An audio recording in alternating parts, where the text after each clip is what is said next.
지난 한 주간 이스라엘과 중동 소식입니다. 8월 1일 레바논 남부 시돈 인근에 있는 팔레스타인 난민촌에서 팔레스타인 정파 간 발생한 유혈 충돌로 인해 최소 11명이 사망하고 40여 명이 부상을 입었습니다. 레바논 보안당국에 따르면 이 싸움은 세속주의 정파인 파타 측이 이슬람 무장대원들을 상대로 보안 단속을 하면서 시작됐습니다. 난민촌 중심가에서 양측은 수류탄과 로켓 추진형 유탄 발사기까지 동원한 큰 싸움을 벌이다가 레바논 아말 운동과 헤즈볼라의 중재로 싸움을 중단하기로 합의했습니다. 같은 날 서안지구 유대인 정착촌인 말레 아두밈에서 총격 테러가 발생해 6명의 이스라엘 시민이 부상을 입었습니다. 팔레스타인 테러범은 햄버거 식당에서 식사하는 사람들에게 총을 쏜 후 이어서 쇼핑몰 외부 광장에 나와 총을 쏘다가 비번인 경찰관의 총에 맞아 숨졌습니다. 범인은 서안지구 출신의 20세 팔레스타인 남성이며 이번 테러 직후 하마스는 성명을 통해 이번 총격이 영웅적이고 대담하다며 테러범을 치하하고 나섰습니다. 8월 3일 대법원이 지난 3월 통과된 총리직 해임 방지법에 대한 무효 청원에 대해 심리를 진행했습니다. 지난 3월 네타냐후 연정은 현지 총리를 총리직에서 배제할 수 없도록 하는 기본법 개정안을 통과시켰고 이에 야당이 대법원에 무효 청원서를 제출한 바 있습니다. 대법원장은 재판 중인 네타냐후 총리가 총리직에서 배제되는 것을 막기 위한 총리 개인적인 사유가 분명해 보인다며 법안을 뒤집을 수 있는 가능성을 시사했습니다. 8월 5일 우크라이나 전쟁을 종식시키기 위한 고위정부 관리 회의가 러시아는 제외된 채 사우디아라비아에서 이틀 동안 열렸습니다. 사우디 제다에서 개최된 이번 회의에 미국을 비롯한 42개국의 국가안보 고위 관리들이 참석해 앞으로의 평화 정착을 위해 합의하는 자리를 가졌습니다. 우크라이나 평화 방안을 거부했던 러시아는 이번 회의에 초청되지 않은 반면 중국 그리고 중립 입장을 취해온 인도, 브라질, 남아프리카 공화국에서는 대표들이 회의에 참석했습니다. 2023년 8월 9일자 이스라엘 투데이 시작합니다. 오늘도 역시 이스라엘 중동 전문 분석요원이신 조현영님과 함께합니다. 어서 오십시오. 네, 안녕하십니까. 지난주 방송 이후에도 역시 저희 방송에 대해서 시청자 여러분들의 댓글이 많이 달렸습니다. 그중에서도 눈에 띄는 몇 가지들을 한번 소개해 드리도록 하겠습니다. 물론 이제 여러 댓글들 중에 좋은 댓글들도 많이 있어요. 두 분의 케미가 참 보기 좋습니다. 이스라엘 소식 듣게 됨을 감사합니다. 이렇게 아주 그냥 간단하게 적어 주신 분도 있고 자세하게 왜 좋은지를 이제 또 설명해 주신 분도 있어요. 저도 유대인에 대해서 부정적 이미지로 교육받은 사람으로서 브레드 TV는 참 고마운 채널입니다. 이제는 우리 아이들에게 이스라엘에 대해서 우리가 얼마나 잘못 알고 있고 선입견을 가지고 있는지 얘기하고 그래서 더 기도해야 한다. 이렇게 가르치고 함께 기도하고 있습니다. 늘 감사하고 응원합니다. 이렇게 적어주신 분도 계시고요. 기분 좋은 소식 감사합니다. 또 그 속에 유머까지. 우리가 유머를 좀 했나요? 좀 썰렁하긴 했지만 몇 가지 했는데 재밌었나 봐요. 브레드 TV와 네타냐후 정부 그리고 오르반 정부를 응원합니다. 이 오르반 정부는 헝가리를 얘기하나 봐요. 예, 지난주 방송에서 이제 헝가리 총리가 우리는 LGBTQ에 거부한다. 이거를 이제 또 네타냐후 정부에서도 같이 동참하는 그런 뉴스를 보냈더니 이렇게 또 적어주셨습니다. 그런가 하면 또 우리 이스라엘 투데이 브레드 TV에 대해서 부정적으로 말씀하시는 분들도 있었어요. 이 방송도 극좌우 선동하는군. 잘못된 것, 잘된 것, 좌우가 어디 있나. 누구든 잘하면 박수 쳐주고 잘못된 결정을 하면 질타가 당연하지. 너무 갈라치기로 은근 선동하는 느낌이군. 우리가 갈라치기 한 거 맞습니까? 아니요, 분별하는 거라고. 분별하는 거죠. 예, 예. 그렇죠. 그 다음 분이 이제 또 그래서 대댓글을 달았어요. 극좌우 선동이 아니라 분별하는 거겠죠. 똑같은 말씀하셨어요. 예. 이 채널의 목적을 이해 못하시면 여기 들어오실 필요는 없어요. 들어오고 나가고야 본인 마음이니까.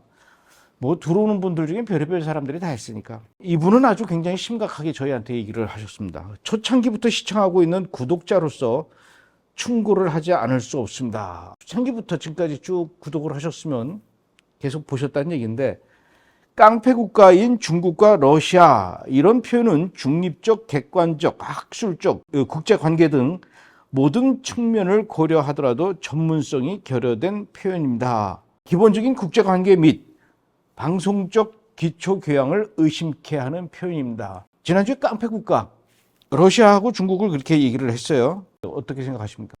정제된 표현을 쓰겠습니다. 무슨 표현이요? 정제된 표현을 쓰겠습니다. 근데 왜 그때 깡패 국가라고 했어요? 이해를 돕기 위해서, 그리고 또 영미식 표기법으로는 이제 로그 스테이트라는 표현을 가장 많이 쓰는데 불량 국가죠. 근데 저희가 좀 흥분하는 바람에 그렇게 쓴 것 같습니다.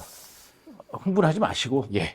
앞으로는 뭐 깡패 국가라는 표현을 사용하지 않고 정제된 표현으로 사용한다고 하니까 노여움을 푸시고 계속 시청해 주셨으면 좋겠어요. 자, 이제 오늘 분석해볼 첫 번째 이슈부터 알아보도록 하겠습니다.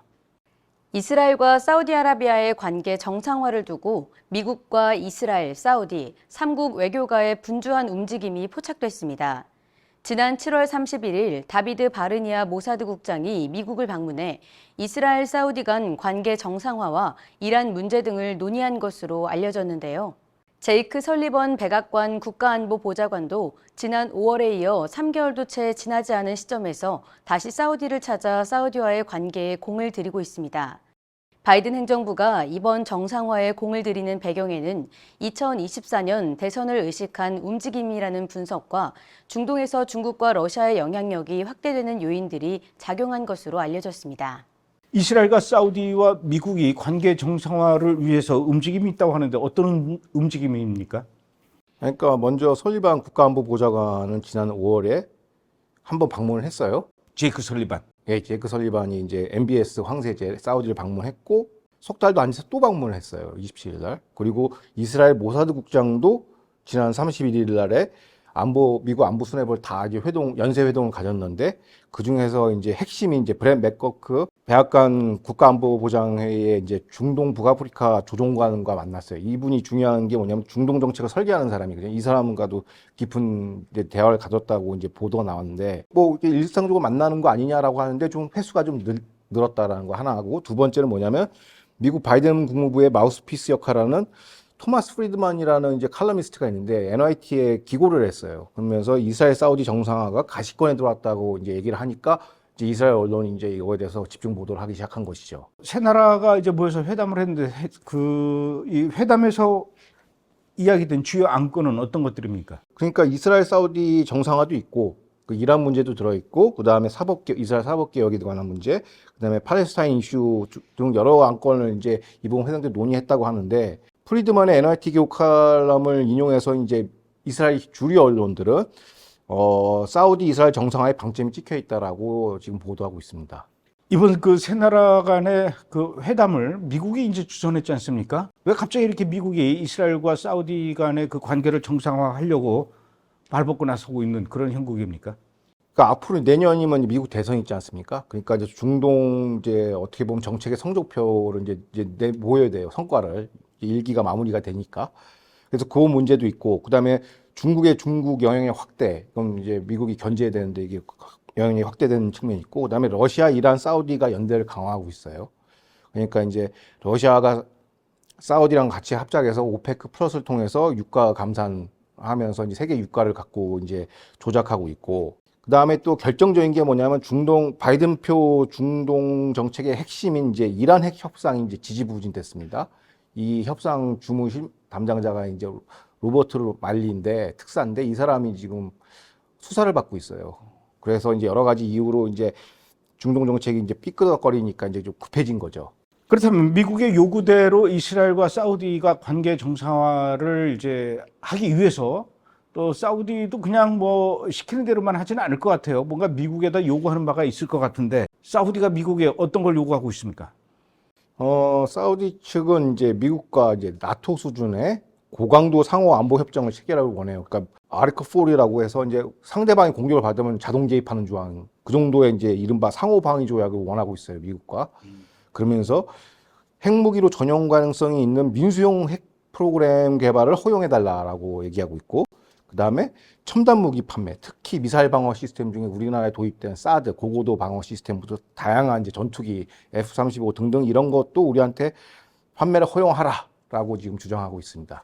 아무래도 이제 미국과 이스라엘 그리고 또 이스라엘과 사우디 간에 이렇게 얽히고 설킨 문제들을 풀려면은 그 푸는 과정에서 또 하나 아주 굉장히 큰 이 이슈가 팔레스타인 문제입니다. 이 팔레스타인 문제에 대해서도 뭐 이스라엘이 미국에 요구하는 바가 있을 거고 또 미국도 이스라엘에 요구하는 바가 있을 텐데 세 나라 모두 이 팔레스타인 문제 이스라엘과 미국과 사우디 이 팔레스타인 문제를 어떻게 지금 접근하고 있습니까? 하나씩 이제 사우디 관점에서는 이제 과거 방송에서도 여러 차례 언급해드렸지만 팔레스타인 평화는 그냥 명목적 조건이죠. 나오면 그냥 인트레스트고 필요 조건은 아니에요. 미국은 당연히 이제 이스라엘 통치 C구역, 서한 지구 C구역을 이제 B구역처럼 합평해라, 이제 분할 통치로 해라.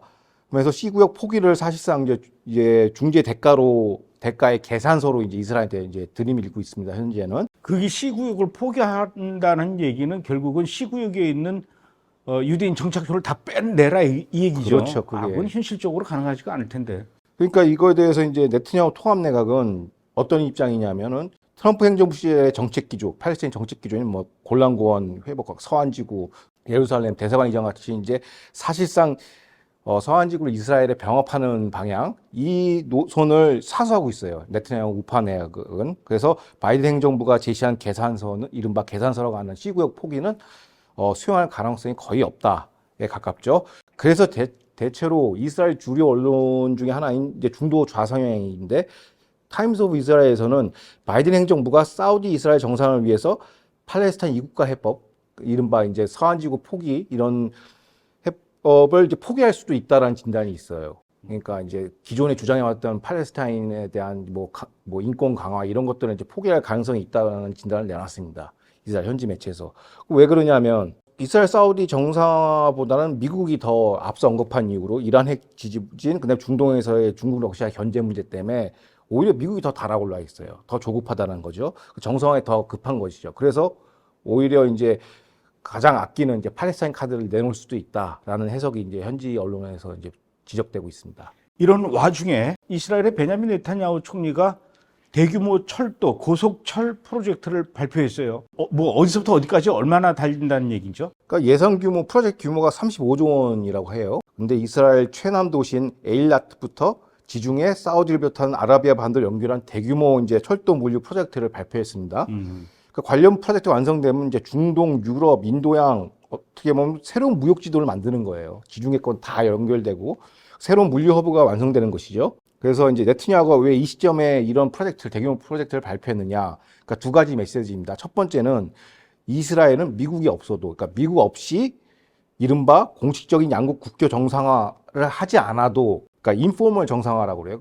비공식적 사우디와의 관계로서 이런 프로젝트를 충분히 실행할 수 있다라는 그런 메시지를 던지는 거였거든요. 왜냐하면 실제로 지금 가능해요. 공식 정상화를 안 하더라도 비공식적으로 할 수 있어요.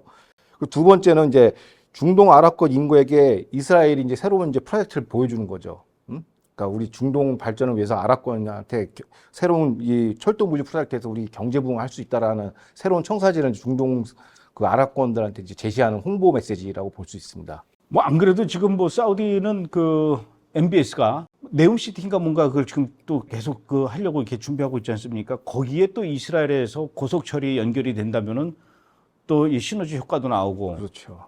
이스라엘의 그 에일랏에서 사우디까지 가려면, 아라비아 반도까지 가려면 또 요르단을 거쳐야 되거든요.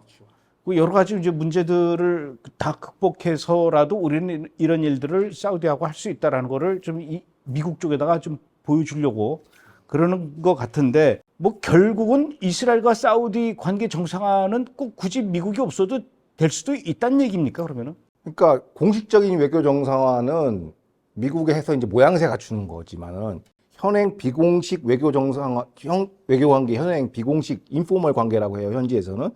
그걸 하더라도 실질적인 교류 협력은 가능하다라는 거예요. 오히려 정권, 그 바이든 행정부 초반에는 이제 미국이 이제 칼자루 쥐었잖아요. 이란 강화하면서. 근데 지금은 어떻게 보면 약간 역전된 기세거든요. 그래서 오히려 사우디랑 이스라엘이 지금 카드를 지금 막 쥐고 있는 형국이고 미국이 약간 좀 다급해진 환경입니다.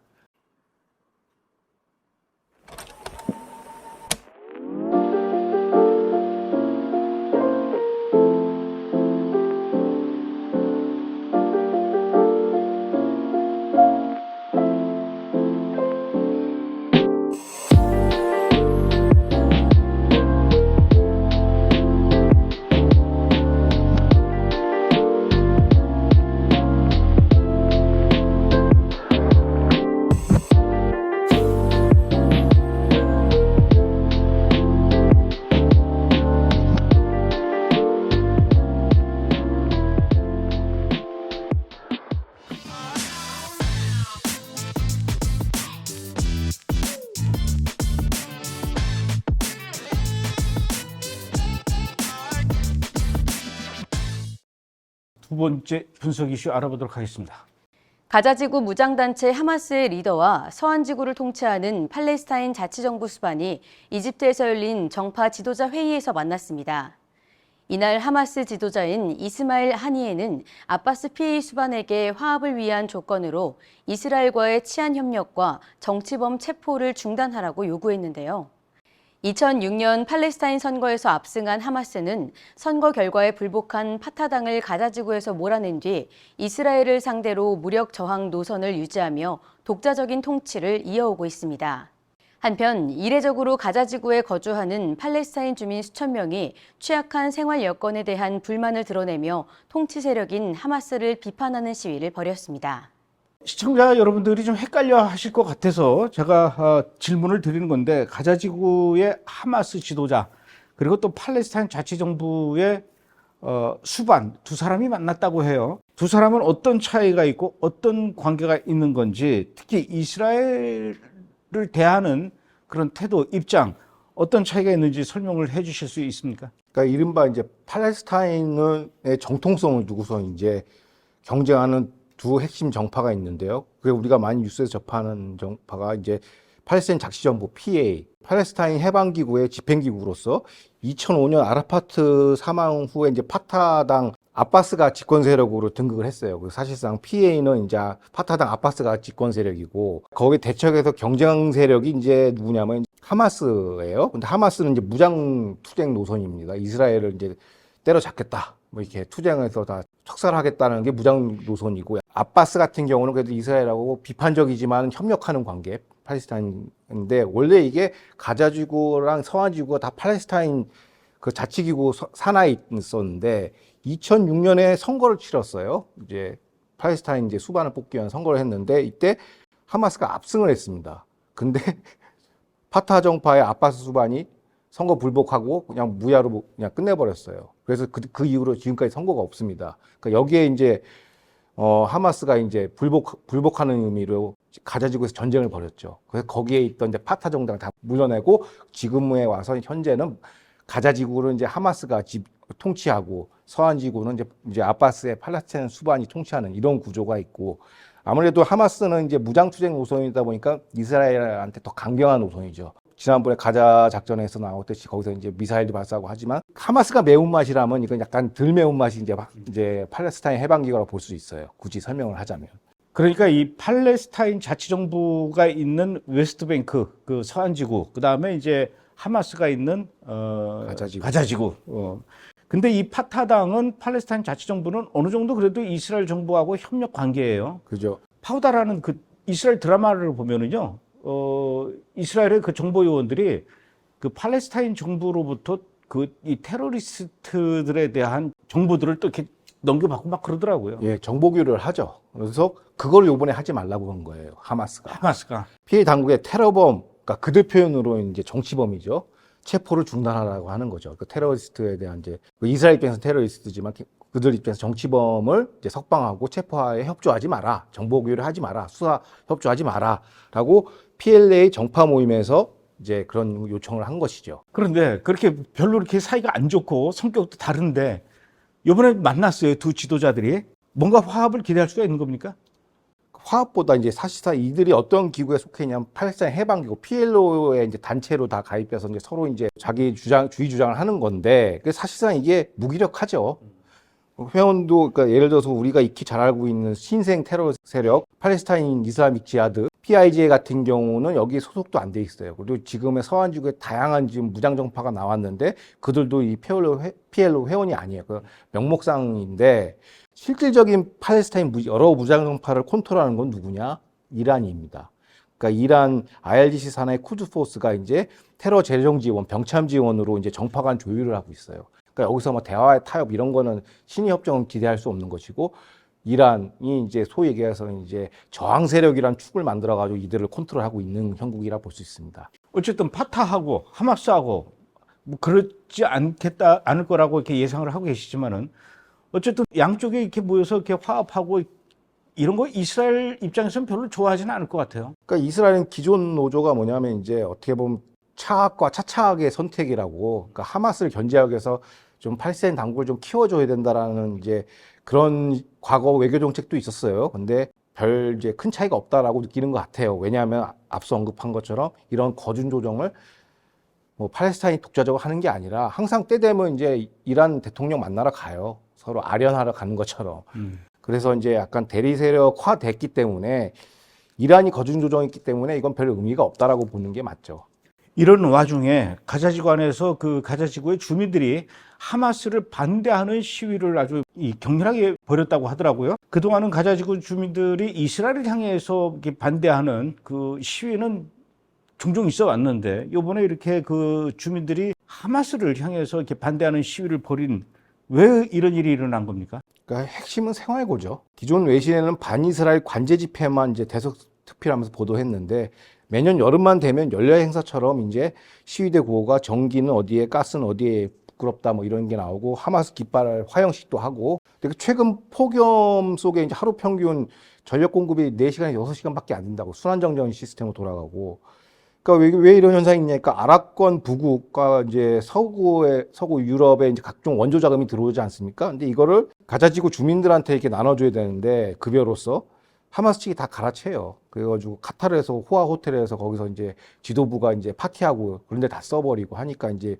민심이 떠난 지가 오래됐죠. 팔레스타인 정파 갈등은 이제 팔레스타인 이제 민초의 그 삶의 질 개선과는 상관없고 그들만의 적통 경쟁 리그를 하고 있는 것이죠. 권력 게임을 하는 것이고 그리고 실질적인 권력 게임은 누가 더 많은 이스라엘을 학살하나 테러하나 이 경쟁 구도지 민초랑은 팔레스타인 주민의 안위랑 상관이 없습니다.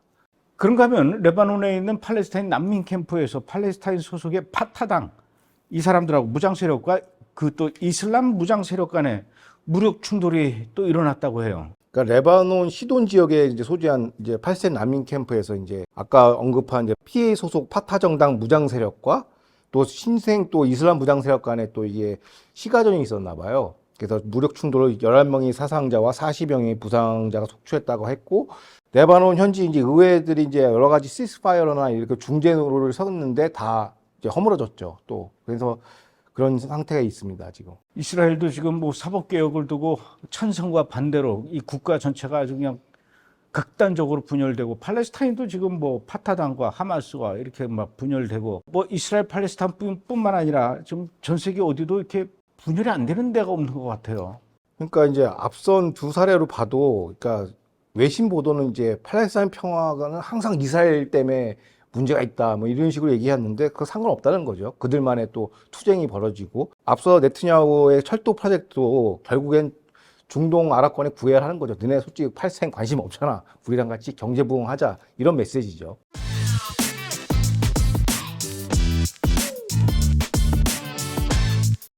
알겠습니다. 또 세 번째 분석해볼 이슈 알아보도록 하겠습니다. 이스라엘의 젊은이 중 3분의 1이 의무적인 군 복무를 기피하고 있는 것으로 나타났습니다.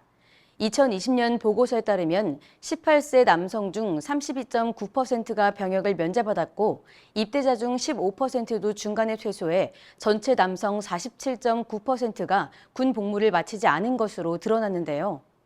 한편 세속주의자의 군 면제가 초정통파 유대인의 군 면제보다 많은 것으로 드러나 초정통파 유대인만 군 면제를 받는다는 명제가 더 이상 성립하지 않게 됐습니다. 특히 세속주의자는 정신질환의 사유로 병역 면제가 폭발적으로 증가해 2년 연속 29%나 늘었습니다. 자, 이번 이슈는 좀 굉장히 충격적인 얘기들이 있어요. 이스라엘에서 연중 그 IDF 전투병과 신병 훈련이 7월부터 시작돼서 이제 9월에 마무리가 된다라고 하는데 이번에 그 이스라엘의 병무 당국이 발표한 그 통계에 의하면은 그 신병들의 나이와 남녀 비율이 이렇게 됐다라고 이제 발표를 했는데 그 발표 내용에 대해서 좀 자세히 설명을 해주시죠. 그러니까 신병 요번에 새로 이제 입영자들이 이제 신병 중에 57.6%가 남성이고요. 42.4%가 여성 입대자인 걸로 드러났고요. 신규 입대자 기준, 병역 기준이 18세 이상 고졸인데 올해 평균 입대 연령이 18.9세인 걸로 나타났고 그 중에서 이제 최연소자가 17세라고 해요. 그다음에 최고령은 30세까지 있다고 합니다. 그리고 471명은 그러니까 가족이 이제 해외 거주하고 있고 입영자들만 단독으로 들어와 가지고 이제 병역 의무를 이행하는 것이죠. 이런 사람들을 뭐라고 그러냐면 단독병사 혹은 론솔저라고 합니다. 그 올림 입대자 중에 이제 가장 많이 들어온 그 출신 지역을 딱 보니까 러시아, 그다음에 미국, 에티오피아, 우크라이나 순으로 이렇게 많이 입대를 했다고 해요. 프랑스 순으로. 그리고 이제 또 소규모 국가에서도 재밌는 게 이제 최소 한 명씩 또 입대를 했다고 해요. 그 대표적으로 이제 에스토니아, 대한민국도 꼈습니다. 아, 한국분. 예, 또 한국분들도. 이제 이스라엘. 예, 아마 한국 교민의 자녀일 거예요. 예, 근데 그래서 딱 한 명이 딱 들어갔길래 그래서 그리스, 파라과이에서 한 명씩이 딱 들어갔다고 합니다. 그런데 이제 제가 조금 전에 그 충격적인 그 발표다라고 이제 말씀드렸던 부분이 바로 이제 이 부분인데, 그동안 우리는 그 이스라엘 군대는 세계 최강이다, 뭐 이런 얘기를 많이 했어요. 군복무에는 남녀 구분도 없고, 특히 이스라엘의 젊은이들은 애국심이 아주 뛰어나서 나라에 무슨 일이 생기면은 그 외국에 있던 젊은이들도 막 이스라엘로 들어온다, 막 이런 이야기들을 많이 해 왔었는데, 그와 반대로 그렇지 않다 이런 얘기를 해요. 오히려 이스라엘에서 그 군복무를 기피하는 젊은이들이 늘어나고 있다, 이런 얘기입니다. 무슨 얘기입니까? 그러니까 이제 그 원인부터 보면은 왜 병역 기피를 하냐면 2006년 레바논 철군 이후로 이제 병역 기피 추세가 증가하고 있다고 현지 매체는 보도하고 있습니다. 그 원인에 대해서는 다양한 해석이 있는데, 그러니까 레바논 전쟁이 당시에는 좀 장기전하고 좀 지리멸렬한 전쟁이어가지고 그 이후로 병역 기피가 늘어났다는 거죠. 근데 그 전에 이제 우리가 이렇게 하고 있는 건국 초기의 이제 전쟁들은 단기전 승부 아니었습니까? 그래서 다 이겼는데 이거는 좀 장기전에 좀 피로증이 누적돼가지고 병역 기피가 이제 젊은이들이 이렇게 느꼈다고 하고, 리포터에서 보도한 바 같이 이스라엘 전문의 3분의 1이 병역 기피한 걸 알려졌고요. 와우. 3분의 1 중에서 이제 면제 사유가 뭐냐라고 들여다보니까 뭐 우리나라도 가끔씩 있는 그 양심적 병역 거부도 있지만 가장 큰 포션이 뭐냐면 정신질환이 폭발적으로 늘어났다고 해요. 실제로 정신질환이 있어서 그럴까요? 아니면 그냥 핑계일까요? 그거는 모르죠. 모르겠죠. 예. 모르는데 하여튼 그 데이터상으로는 정신질환을 이유로 군면제 수가 급증했다라는 거죠. 또 우리가 그동안 그 알기로는 이스라엘에 있는 그 세속적인 유대인 말고 그 맨날 기도만 하고 성경만 읽고 그러던 정통 유대인들 젊은이들은 절대로 군대를 안 간다. 이게 우리가 일반적으로 알고 있었던 그 이스라엘 병역의 어떤 그 모습인데, 세속적인 일반 유대인 청년들보다도 정통 유대인 청년들이 더 군대를 많이 간다면서요? 그러니까 저도 이제 항상 이스라엘 언론에서 이제 하레딤이라고 그러죠. 이제 초종파 이제 하레딤이 국방의 의무를 기피한 채 안보 무임승차한다는 비판이 굉장히 많았어요. 계속 그래 왔었죠. 저도 그런 줄 알았어요. 다 안 가는구나 생각했는데 실제로 이제 자료를 보니까 뭐 예루살렘 포스트 여러 가지 IDF 자료를 인용한 자료들이 많더라고요. 보니까 2020년 기준 군 면제자가 4,500명이 된다고 해요. 이 중에 46.6%가 세속주의자예요. 아까 얘기한 초종토파 하레디들이 44.7%, 1% 정도 빠지죠. 그리고 8.7%가 종교적 시원주의인 거 나타났죠.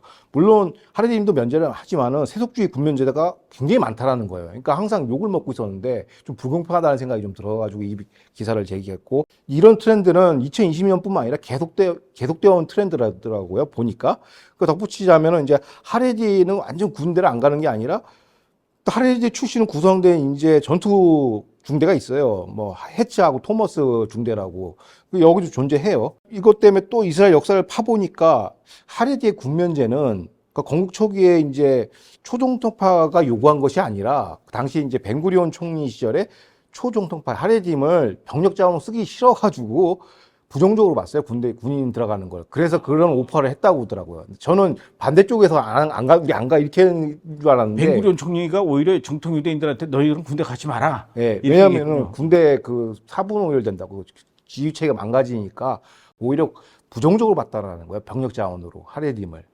그래서 그런 것들을 요번 기사를 보면서 새로 발견하게 됐습니다. 어디서 그런 자료를 찾았습니까? 그러니까 랍비들이나 여러 자료들이 많거든요. 그리고 또 조만간에 또 이유씨가 또 이제 하레디 병역 면제 그 연령 때문에 또 입법에서 또 한번 격돌이 예상되기 때문에 이런 걸 한번 배경적으로 한번 짚어봐야 될 필요가 있었습니다. 벤구리온 총리가 그런 부분에 대해서 걱정해서 정통 유대인들 청년들한테 너희들은 군대 가지 마라라고 했던 게 제가 봐도 전혀 뭐 근거 없는 그런 그 생각은 아니었을 것 같은데, 실제로 이렇게 40%가 넘는 정통 유대인들이 군대를 가게 되면은 그 통솔이 잘 되고 그 전투가 잘 될지 모르겠네요. 예, 그런 문제가 있죠. 그래서 이제 전용 부대를 만든 거죠. 전용 부대. 같이 이제 뭐 여러 가지 제도가 있는데 우리나라 ROTC 학군장교처럼 그쪽 예시바 학교 나오면서 바로 이제 전투 보병 학교 들어서 그들만의 또 그 소대를 운영하고, 왜냐 같이 섞여 있으면 또 싸움 난대요. 그렇겠죠. 습관이 다르니까. 그래서 전용 전투 부대가 있다고 하더라고요. 사령관이 앞으로 전진 그랬는데 이 정통 유대인 청년들은 막 그제서야 막 성경책 꺼내고 막 성경책 읽고 기도하고 뭐 쉽지 않을 것 같은데 어쨌든 요즘 그 이스라엘은 사법개혁의 그 진통으로 인해서 극자 성향의 예비군들이 복무를 거부하고 있는 그런 상황인데 그 공백을 또 정통 유대인들이 메꿔주고 있는 그런 상황이 되었습니다. 어쨌든 뭐 공백은 메꿔지니까 이스라엘은 뭐 안전하겠죠. 예, 그러니까 이제 그 하레dim이 어찌 보면 이스라엘 내에서 아픈 손가락이에요. 그 무슨 얘기냐면 초종통파 그쪽 사람들이 이제 메시아닉 주를 좀 탄압하고 안보도 무인승차하고 정부 보조금도 많이 빼먹고 세금도 안 내고 약간 밉상 캐릭터거든요. 근데 또 이제 어떻게 보면 또 한편으로는 타락하는 이스라엘 견제하는 약간 소금 같은 역할도 해요. 그러니까 양면성이 존재하는데 요번 사법개혁 반대 파동으로 이제 예비군 그 복무 거부 사태 때 완전 발군의 실력을 발휘했죠, 이번에. 그러니까 IDF 전투 정보 공군 다양한 병과 출신들의 1000여 명의 이제 그 하레디 예비역 단체가 이제 성명을 발표한 거고 국방장관하고 이제 합참장이 공개 선언을 보냈어요. 우리가 참여하겠다. 안보 공백 우리가 메꾸겠다라고 주장을 한 거죠. 저도 깜짝 놀랐어요. 하레디가 이럴까 해서. 근데 실제로 그 서한에 이렇게 나왔습니다. 이스라엘 안보를 빌미로 신성한 병역 복무를 정치적 이슈에 활용하는 것을 거부한다. 비판하는 거죠, 간접적으로. 그 다음에 이스라엘의 국가안보가 최상의 가치라고 얘기를 했어요. 와, 이거 하레딤이 맞나 싶을 정도로. 근데 이런 배경에는 아무래도 이제 초종통파가 이제 거주하는 이제 지역 자체가 유대인 정책촌 아닙니까? 그러니까 서한지구도 그렇고 북부국경이랑 이제 안보적 그 위협에 노출돼 있다 보니까 아무래도 이제 실존적 문제가 돼버린 것 같아요, 국가안보가. 그래서 이렇게 강하게 메시지를 던진 것 같습니다. 그나마 다행이긴 하지만 또 한편으로는 이스라엘 그 정치권이나 이스라엘 사회 안에서 이런 그 정통 유대인들의 목소리가 더 커지고 강력해질까 봐 그것도 좀 걱정되긴 하네요. 오늘은 여기까지 하죠. 예, 고맙습니다. 감사합니다.